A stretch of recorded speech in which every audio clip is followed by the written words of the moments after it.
Hey everyone, I am back. I've been off the grid for a bit, well, probably just letting my brain defragment. But I had to hit record today because I am on a mission. I just ordered a thin crust pizza. And in case anyone is wondering, it's the superior choice. It's honestly light, it's crisp, and it's way easier on the digestion. So, so we're gonna be speed running this explanation before the doorbell rings. Okay.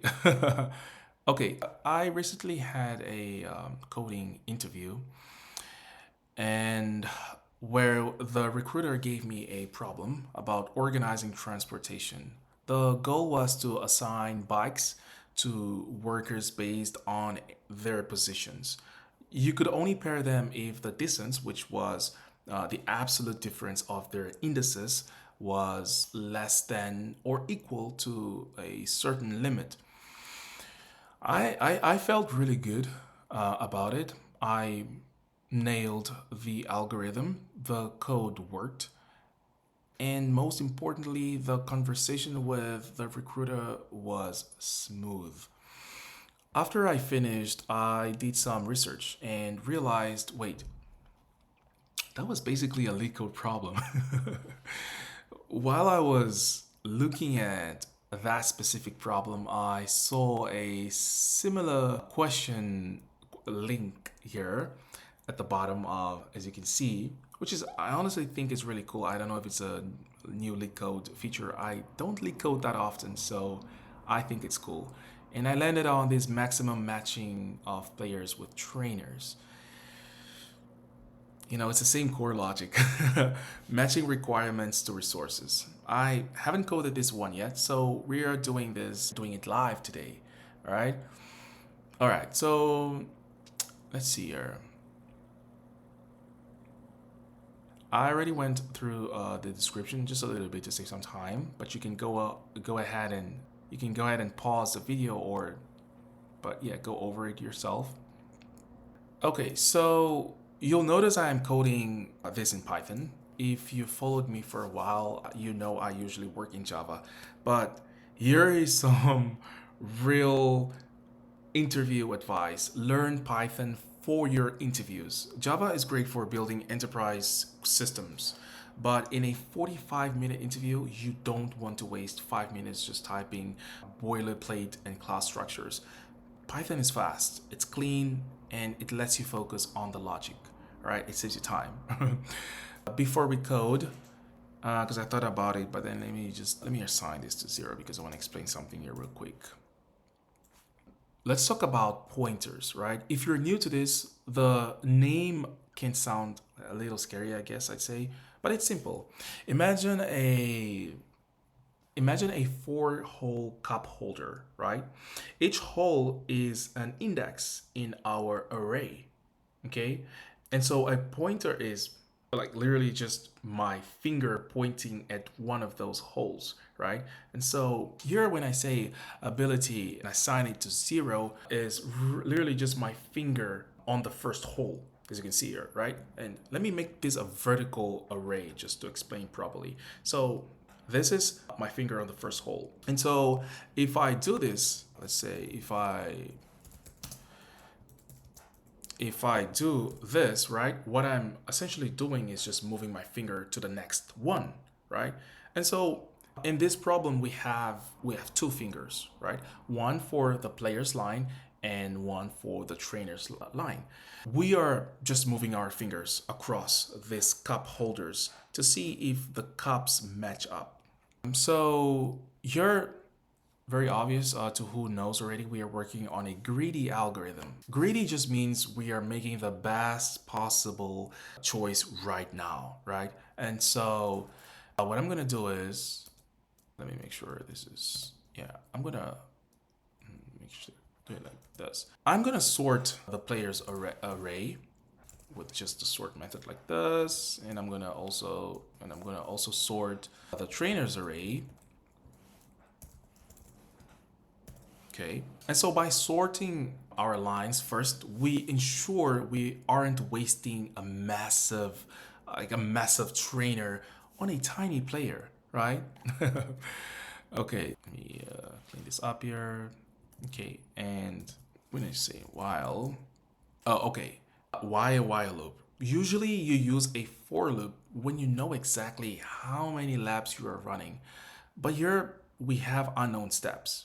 Okay, so we are sweeping through two different lines at different speeds.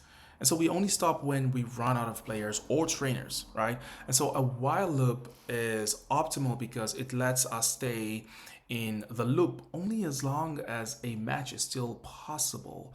All right. All right, let's get down to code. And so as you can tell here, I'm using descriptive names like ability and training capacity. Let me say capacity, right? And I'm gonna say, and let me actually also use comments here. This is gonna be, this is the trainer's pointer. And this is the player's pointer. For pointers, usually one would use the basic I and basic J. But then again, in team collaboration and interviews, clarity is king, pun intended. But so you want to make sure that your code is readable to the best of your ability. All right. Yeah. So we worked on the first step. We worked on the first step, which was to sort, right? Sort the arrays. Greedy logic needs order. And so we have our ability which is our player's pointer, and we have our capacity, which is our trainer's pointer. And so here we can just go ahead and use our while loop. And let me calculate this properly here. I'm gonna say, right, while essentially these are our fingers, right? The pointers. So while both fingers are still pointing at valid indices, right? Let's say while the ability is less than the length of the player's array, right? So the ability finger is pointing at the player's four cup holder, right? And the capacity finger is pointing at the trainer's array or cup holder, right? And so we're gonna say players and, right? So this is the condition we're creating. So while the fingers is less than the length of the players, and the capacity less than the length of the trainer's array, right? How does that look? And so what do you think should go next year? What do you think the logic here should take us to? I'll just give you like maybe 2 seconds. Right, so we want to see, right over here as it shows, we want to see if does the player's ability fit in this trainer's capacity, right? Well, that's what we want to verify. We want to essentially see, okay, does the player's ability, right? Let's see here, ability, how do I say fit, right? Let's say fit in this trainer's capacity. We want to verify, right? And how do we do this? We already mentioned here for us. If, right, if the player's ability fits in this trainer's capacity, match them. That's it, simple. So we're gonna write an if statement or condition. And so we're gonna say if the player's ability, and see how easy it is to just like literally just write like, this is the thing about Python, it's like basically English, right? So if the player's ability, I'm gonna say like this because we're pointing it out to, so if the player's ability is, and the instructions already tells us it's if it's less than or equal to the trainer's capacity, right? See how I'm literally just speaking English here, right? And this is honestly good code, or I'd say good clarity, right? Almost like pseudocode here. So if the player's ability is less than or equal to, and let me go ahead and correct that, or equal to the trainer's capacity, and so that is a condition, right? We're gonna create a block of code. What do you think should we do if the player's ability is less than or equal to the trainer's capacity?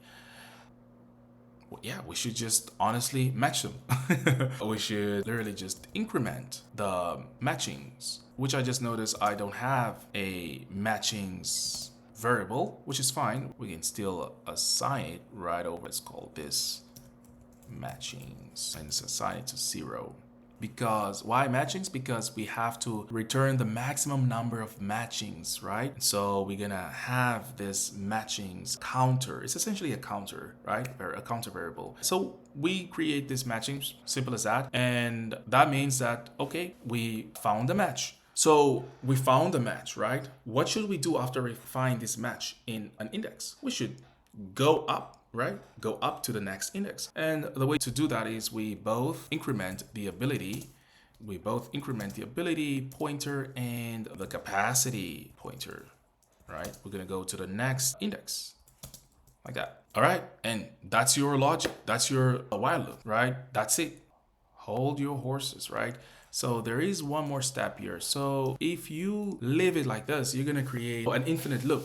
You're gonna have an infinite loop here. So we wanna break this, or we wanna avoid this infinite loop by creating an else, right? Or an otherwise. Hey, go ahead and do that, right? Otherwise, do that instead, right? We wanna create otherwise statement, and let's say we want to say if the trainer is too weak, right? So essentially what we're saying here, if the player's ability is weaker than the trainer's capacity, we want to match them, right? Because this player needs a good coach, right? But then if it's the opposite, if the trainer's capacity is lesser than the player's ability, we want to find a different trainer for that player. The way to do that is just creating that else, which is just the opposite, and we're just going to find a better capacity trainer for the player. That's it, right? And we're gonna equal it to, and then after that we just return, right? What do you think, while I'm writing this, what do you think we should return here?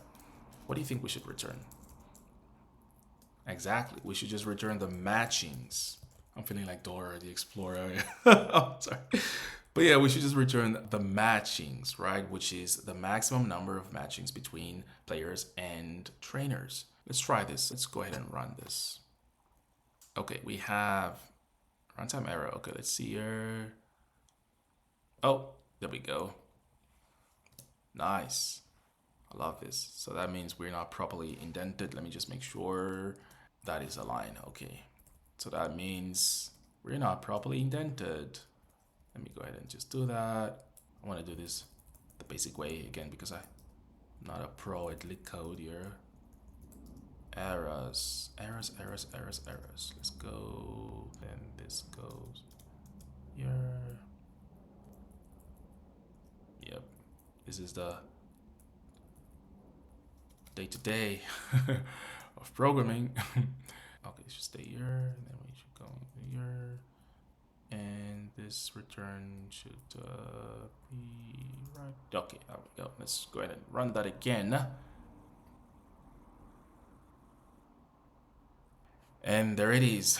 Clean, efficient, and passed the test. You know what? Let me actually go ahead and submit that. You know, honestly, it feels good to be back and to see how these patterns like bikes for workers, you know, distances and player trainer matchings repeat themselves, you know, across different problems. And if you liked the mix of interview stories, Python tips, and pizza philosophy, hit the subscribe button. I'm going to go enjoy this thin crust. Oh, and let me know your favorite pizza topping in the comments, and I'll see you in the next one.